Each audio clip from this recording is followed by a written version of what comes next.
The Trump administration has launched another immigration enforcement operation, this time in Charlotte, North Carolina, a blue city with one of the fastest growing immigrant populations in the country. The operation, called Charlotte's Web by the Department of Homeland Security, started Saturday. Federal agents from the CBP, U.S. Customs and Border Protection, have been seen making arrests, questioning gardeners, patrolling a Home Depot parking lot, and smashing windows.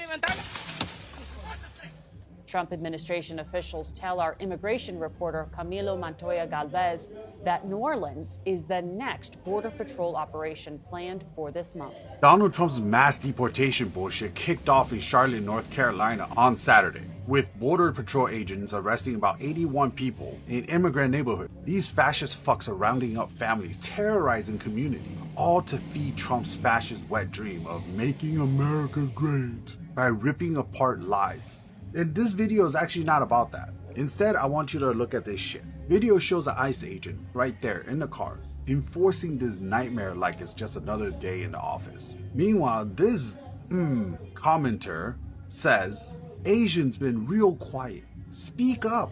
As if every fucking Asian is complicit or silent. Fuck that generalization shit.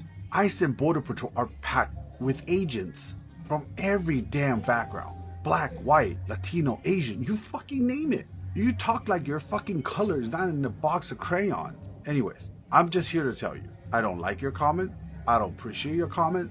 I hope you keep that shit to yourself. We have some new footage coming out of North Carolina just moments ago that shows ICE agents pointing their weapons at an innocent U.S. citizen for simply recording them. Here's a little background as to what happened. ICE agents shot a pepper ball into an open window of this car, causing one of the passengers to have a medical episode. Their reckless actions led to several cars ending up in the middle of the road in a massive chaotic scene. This took place on North Tryon Street, which is a major corridor through uptown Charlotte, North Carolina. Take a look.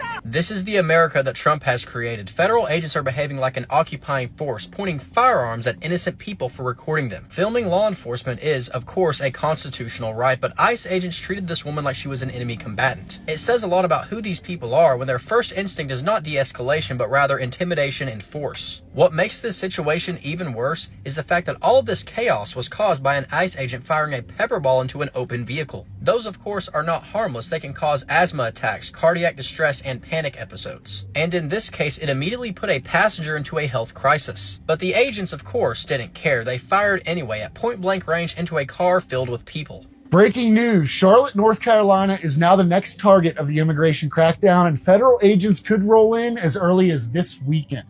Mecklenburg County Sheriff Gary McFadden says 2 federal officials confirmed a planned operation by Customs and Border Protection. No details, no timeline, no request for local assistance. Just a heads up that they're coming. Residents and officials are already reporting plainclothes officers in neighborhoods and on public transit. The same pattern Chicago saw weeks before hundreds of agents flooded the city. In Chicago, it started with a few ICE arrests, then exploded into hundreds of CBP agents conducting aggressive sweeps, ending with over 3,200 arrests across Illinois and Indiana. Now Charlotte, a city with more than 150,000 foreign-born residents, is bracing for the same escalation. Local groups are scrambling. Mutual aid networks, emergency community calls with 500 people on the line, and training on how to identify real ICE agents. Even police are distancing themselves, saying they have no authority to enforce federal immigration laws. Officials say the fear is already spreading, and nobody in Charlotte asked for this. The same playbook used in Chicago is now unfolding in North Carolina, and by this weekend, Charlotte could be the next flashpoint in America's nationwide immigration showdown. Let me know your thoughts in the comments, and don't forget to follow for more. All hell is breaking loose in North Carolina as Donald Trump unleashes his ICE forces and Border Patrol militarized forces into North Carolina, specifically Mecklenburg County and the surrounding areas. War is being declared on this area in another show of force like we've seen in Chicago, in Portland, in Los Angeles, and in other areas. You have the Border Patrol head, Greg Bavino, with his army marching through shopping centers, marching into restaurants, ripping innocent people, whether you're a citizen or migrant. It doesn't matter. They are brutalizing people. They are engaging in heinous war tactics. And folks, we have the receipts. We have the video. We have the photographs. Our heart goes out to the people right now in Charlotte, in Mecklenburg County, throughout North Carolina. As you know, I live in Los Angeles. We're experiencing this invasion here as well. Now it's being directed at North Carolina. Here, for example, we see a Charlotte man who was stopped twice by ICE. The first group checked his ID and let him go. Minutes later, another set of agents rolled up, smashed his window, dragged him out, brutalized him, assaulted him. This was a U.S. citizen, and we've been seeing this with many U.S. citizens in the Charlotte area, because what ICE is trying to do, what the Border Patrol is trying to do, is to create a situation where they can then send in the National Guard or the Marines and say, we need to invade right now because look what the community is doing. This is their tactics. Let me show you what's going down here. Play this clip. You guys again? Oh, what the fuck? I'm backed up. I'm backed up. I'm backed up. What happened? What happened? They just ID'd him. They just ID'd him. The other guys, don't you fucking guys coordinate with each other? They just ID'd him. They just ID'd him. You broke his fucking windows. There was another truck that was here and ID'd him already. The fuck is going on? Just show him your ID again. This is bullshit. What the fuck? Now, here you'll see Greg Bovino, who we saw in Chicago with those gas canisters. He was actually engaged directly himself in the chemical warfare, gassing people in Chicago. He's now in North Carolina. He's going through peaceful shopping centers, provoking people in parking lots by supermarkets, by bakeries. These are sick, despicable, vile humans, and the entire community in Charlotte is absolutely livid at what's going on. You'll see Bovino himself with his thugs here in this shopping center, this peaceful shopping center. Play this clip. What the fuck? Why are y'all doing that? What the fuck, John? He was ready for them. Yeah, and what was he doing? Obviously, he was actually illegal. He was what? What? Illegal. How do you know? Exactly. How do you know? Breaking news. DHS has launched Operation Charlotte's Web, a CBP-led surge in Charlotte, North Carolina to swiftly remove dangerous illegal aliens from the streets at a record-setting pace. This decisive action comes amid heightened concerns over public safety in the city, spotlighted by the tragic August stabbing death of innocent Ukrainian refugee Irina Zarutska, 23, on a light rail train, an unprovoked attack by a repeat offender that has fueled national outrage. The precision effort is targeting high-risk individuals with serious records of DUIs, assaults, weapons offenses, and aggravated felonies, making the community safer by prioritizing the worst threats first. Border Patrol Chief Greg Bovino has expertly commanded the mission on the ground, bringing 29 years of experience from successful operations in Chicago and Los Angeles.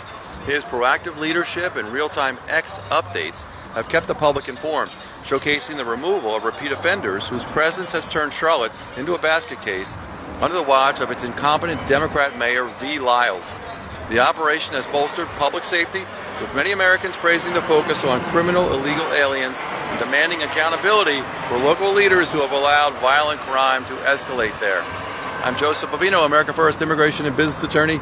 Follow for more. We have some new footage coming out of North Carolina just moments ago that shows ICE agents pointing their weapons at an innocent U.S. citizen for simply recording them. Here's a little background as to what happened. ICE agents shot a pepper ball into an open window of this car, causing one of the passengers to have a medical episode. Their reckless actions led to several cars ending up in the middle of the road in a massive chaotic scene. This took place on North Tryon Street, which is a major corridor through uptown Charlotte, North Carolina. Take a look.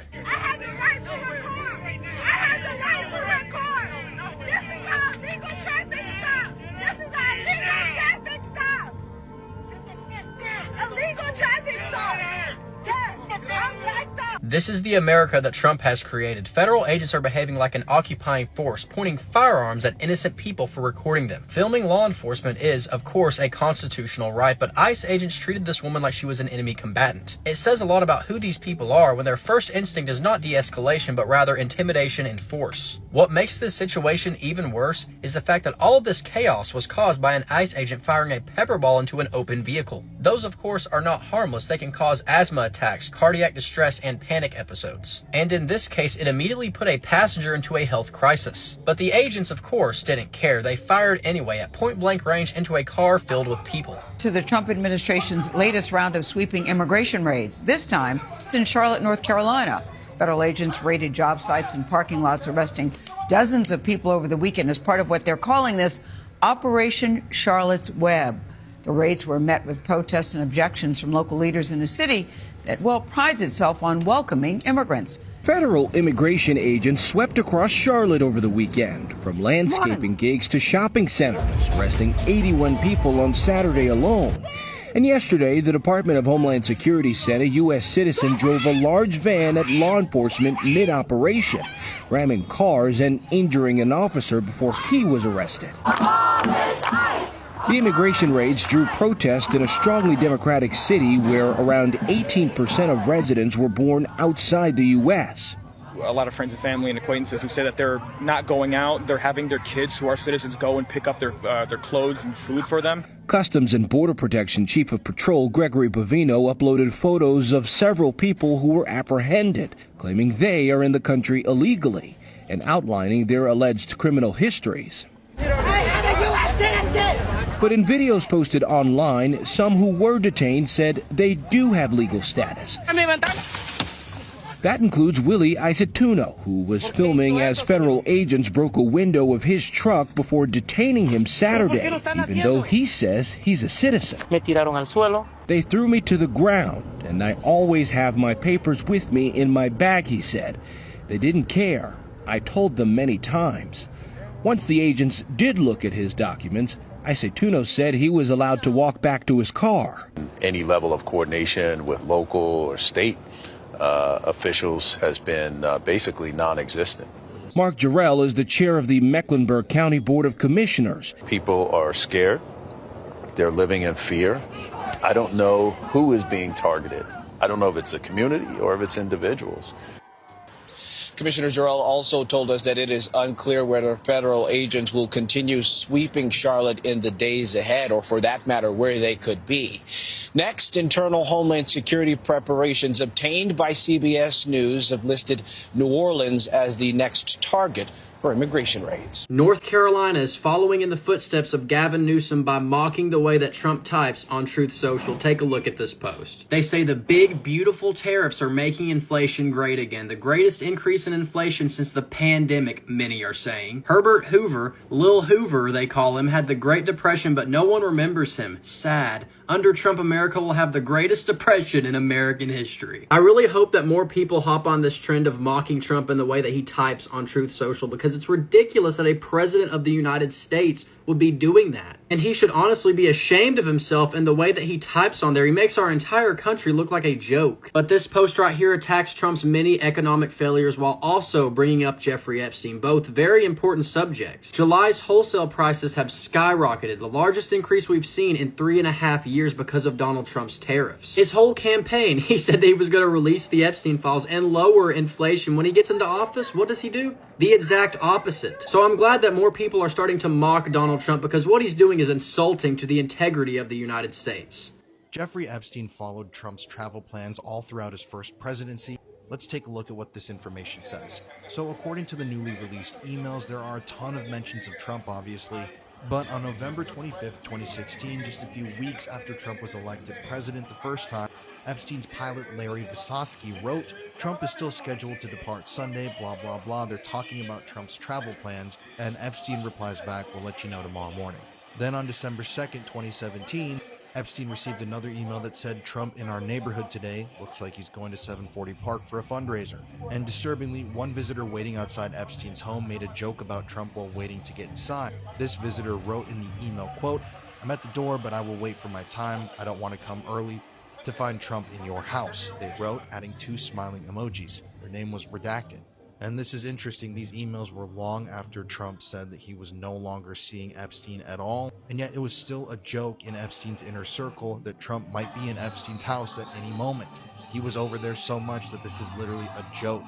And throughout all these emails, Epstein's pilot can be seen in the emails updating Epstein about Trump's travel plans, saying in one email the Trump plane is to arrive in Orlando at 5 p.m. Friday, then going to Palm Beach at 10 p.m.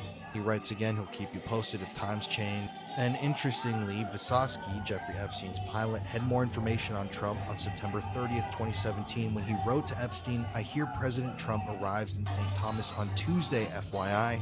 As we all know, St. Thomas is in the area where Jeffrey Epstein had his pedophile island, so I found that one to be interesting. In another interesting email, Epstein wrote, "At the moment we will go to Little St. James, or Pedophile Island, on Sunday the 26th early, then to New York where I will stay the week." He's talking to his pilot here in this email, and then he adds in, "Trump is in town that week." There's nothing in the email suggesting Epstein planned on meeting with Trump though, but it is curious. Why is he mentioning that Trump's in town? If he has nothing to do with him and hasn't thought about the guy in years. Then there's another mention of Trump in the responding email to that one. Once again, you can pause and read these, but you can clearly see that Epstein and his pilot were talking about Trump all the time. And in 2019, before he was ultimately arrested and then found dead, the article states Epstein provided information to his staff, quote, "President Trump is going to be at our neighbors on Thursday, so don't be surprised if Secret Service check in." The employee responded, "Thank you for the heads up, sir." This is just the tip of the iceberg, but I'm going to keep you guys informed when we find out more. If you want to join me on my journey to expose these creeps video by video, check out my channel, The Conspiracy Files. I did a really long deep dive about the Trump and Epstein best friendship in the past, which I highly recommend you check out. But you can also listen to the show on all streaming platforms like Spotify or Apple Podcasts in an uncensored podcast format. Can I just share with you how I'm feeling right now? It's November 16th. We're watching the implosion, finally, of Donald Trump and MAGA. Young men in our social circle between 20 to 25 today have actually said, "Oh my God, I'm actually disgusted at Donald Trump." Red-pilled young men, Trump supporters. What put them over the edge was the email, the Bubba email. That was a bridge too far for them.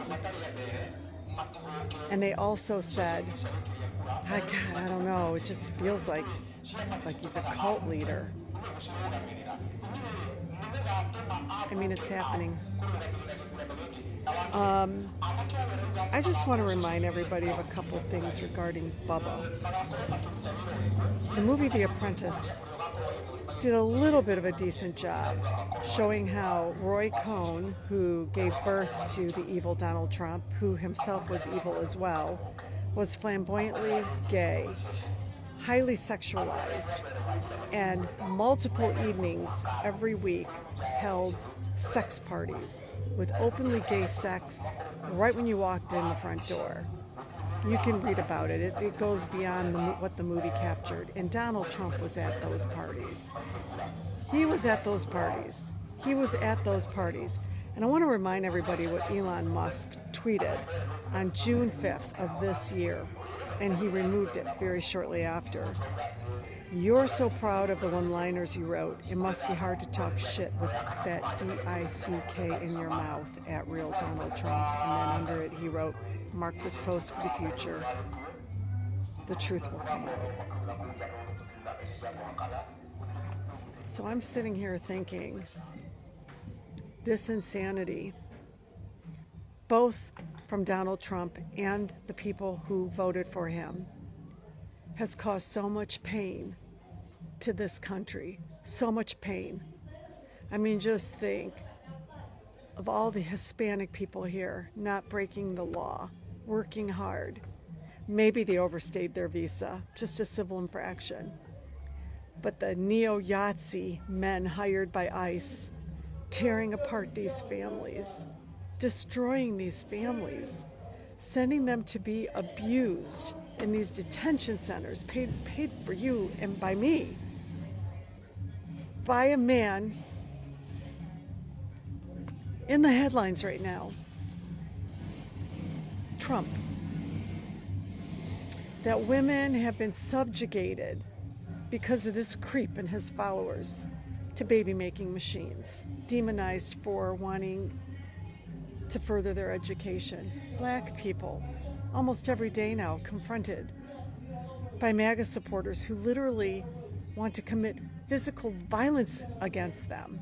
We see all the videos being captured. And then let's not forget our LGBTQ brethren who've had to deal with so much anxiety and depression. Their lives have been turned upside down. So many have unalived themselves because of these sick people who supported this sick man, including all those Moms for Liberty types trying to bring that sickness into our kids' schools. And it took a Bubba email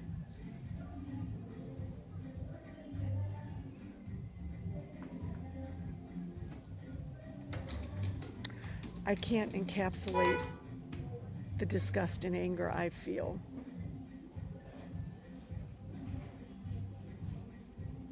Can you believe Trump had a sudden change of heart and he wants the Epstein files released now?